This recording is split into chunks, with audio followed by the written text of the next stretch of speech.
Guys, it's time! Let's take a look at whether you should invest in individual stocks or whether you should stick to index funds. So in this video I've collected what I think is essential for you to know before deciding which is better for you. So let's look at how easy or difficult it really is to beat the index, some reasons why you might not be able to beat the index, and some reasons why you might be able to beat the index. Above all, I made this video so you can better understand the opportunities and difficulties that exist when it comes to beating the stock market or beating the index, so that you can better maximize your returns in the future. If you've been following my channel for a while, you've probably heard me say several times now that I invest most of my money in index funds and a smaller part in individual stocks, of course with the hopes that the stocks will outperform the index.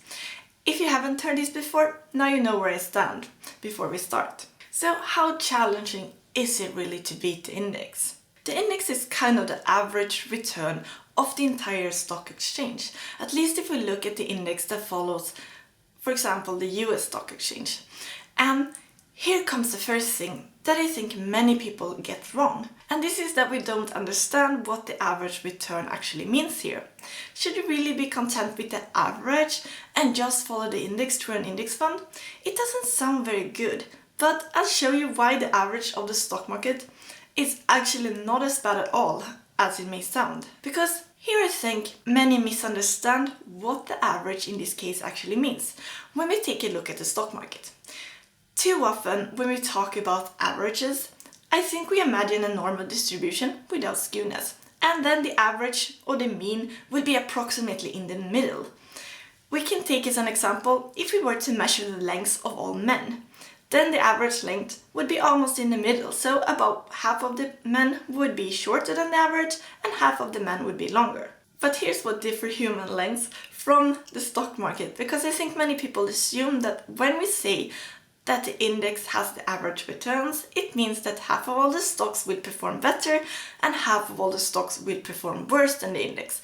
And with this, it doesn't sound too hard to find those winners, but this isn't actually the case at all. In fact, the vast majority of stocks underperform the index, and in the long run, they actually do much worse, while just a few stocks perform much better than the index.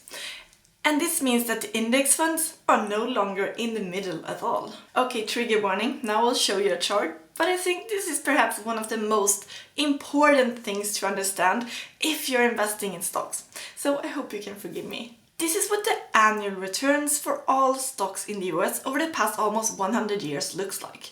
On this axis, it's the number of observations, the frequency.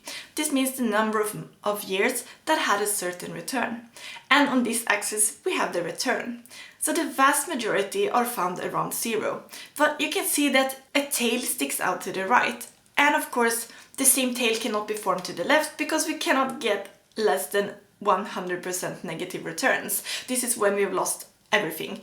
So we get a skewness of the curve, and it means that while the average returns per year here has been just over 14%, 50% of the outcomes are below 5%. So it means that far fewer than half of the stocks beat the index on any given year. And this only gets worse and worse the longer time we look at. This means that in order to beat the index by picking individual stocks, you must either be very lucky or skilled to find one of these few stocks that really performed super well.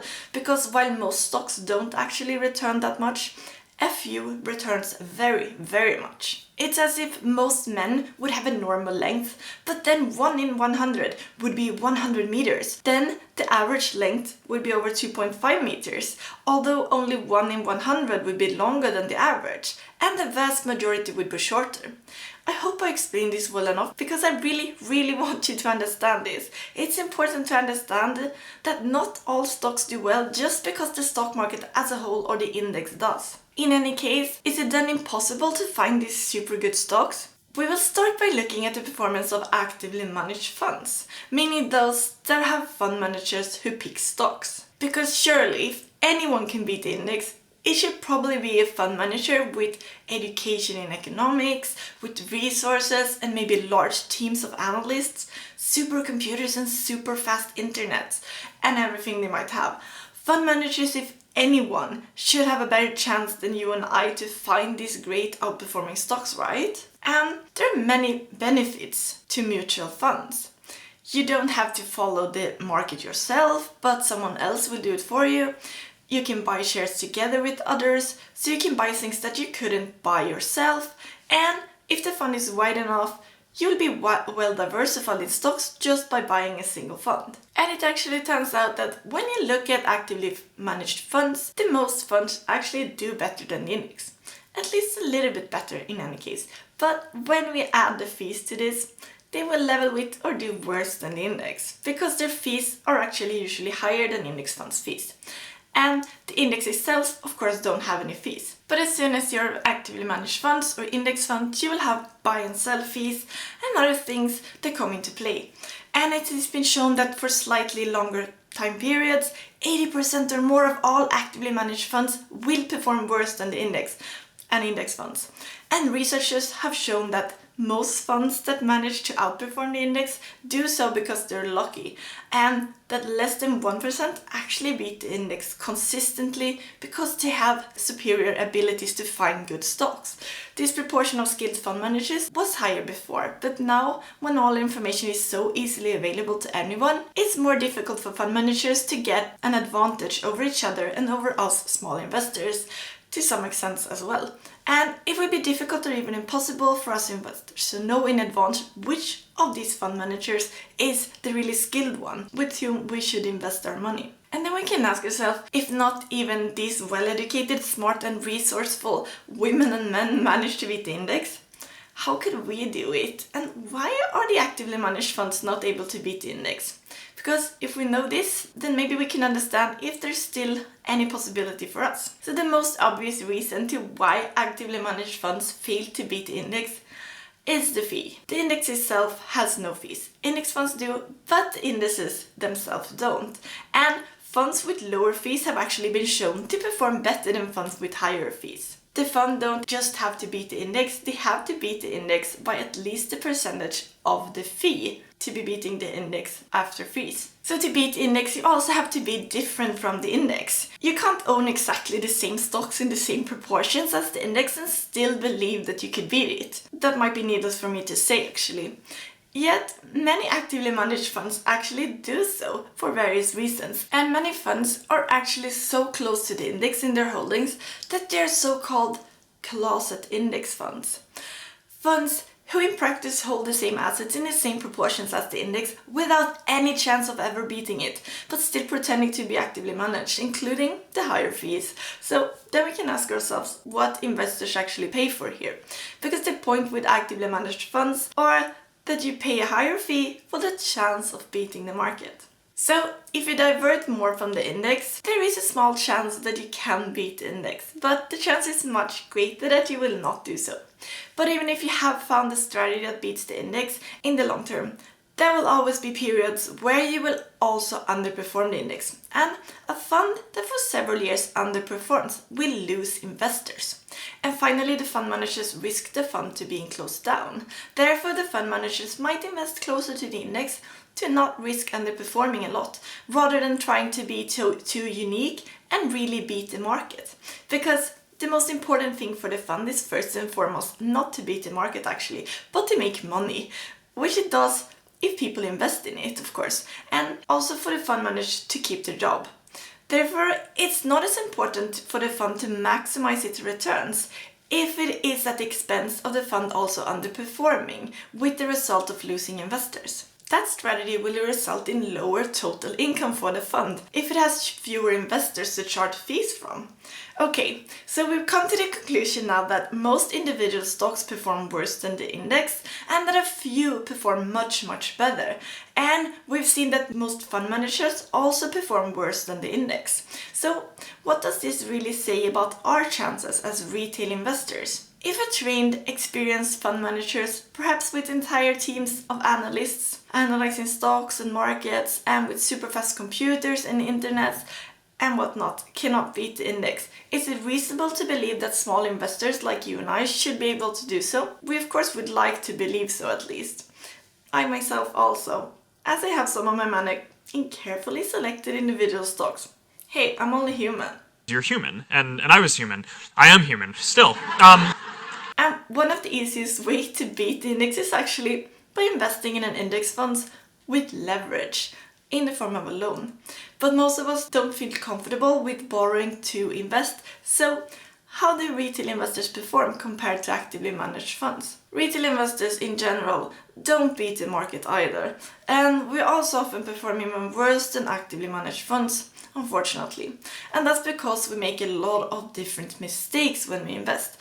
The worst mistake is perhaps to try to time the market. But I've made several videos before about our most common mistakes, so I'm not intending to go through them again here. So should we still try to beat the index then, or should we just settle for an index fund? Yeah, or settle for. I've shown you that if we settle for an index fund, we can actually do better than most.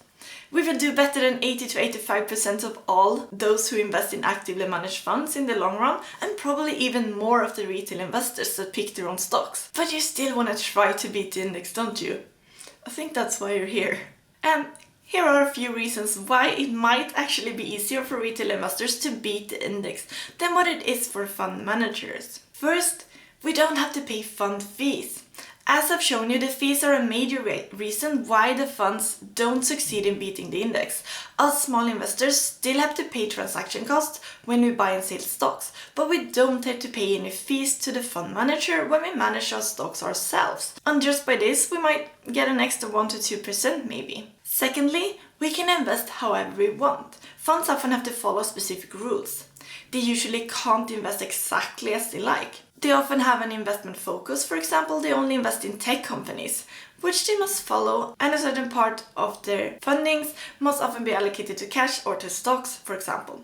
But as retail investors, we can invest exactly how we want ourselves. And the third possibility that we have towards the funds is that the fund cannot invest in the smallest stocks either, due to the amount they have to invest. Funds often have to invest millions or even billions, if they're really large, in an individual stock. So then it will be difficult to invest in the smallest companies that might even be worth this much, and that might only be traded for a few hundred thousands a day. And even if they can invest into the smaller stocks, the smallest holdings will not have the opportunity to affect the whole fund's returns as much, if it can only invest a very smart part of its total funds in the small company. The funds are usually value weighted, which means that the larger companies have a much larger share than the smaller ones. The fourth possibility is that we don't have to worry about getting fired from our job or losing investors if we differ too much from the index and underperform. The funds often don't deviate too much from the index in their holdings, so as not to risk underperforming too much compared to the index. To be able to beat the index, you need to differ, and you need to have a fairly concentrated portfolio. So it becomes more difficult to beat the index if you have hundreds of stocks, of course. Even if you have a greater probability to find one of these few overperforming stocks, you also have more of the underperforming stocks that will drag down your average. So to really have a chance to beat the market, you need to have fewer stocks, not less than 20. That's bad from a diversification standpoint. And you need to be good at finding the best performing stocks. But it has been proving difficult to predict future stock returns, if not impossible. In any case, there are some strategies that have been shown to beat the index in the long term. But in order for you to actually succeed with this and get these excess returns, you have to be consistent and stick with the strategy, even if it will underperform during certain periods. And you cannot make any of these mistakes that both us retail investors and fund managers actually make. And this is perhaps even more difficult than it sounds. And I've gone through several strategies already that's been shown to beat the index. This one, for example, that you should keep watching right now. And I'll go through several more in the future, so make sure the subscribe button below is grey and hit the notification bell so you don't miss out on my future videos. And I'll see you again next time.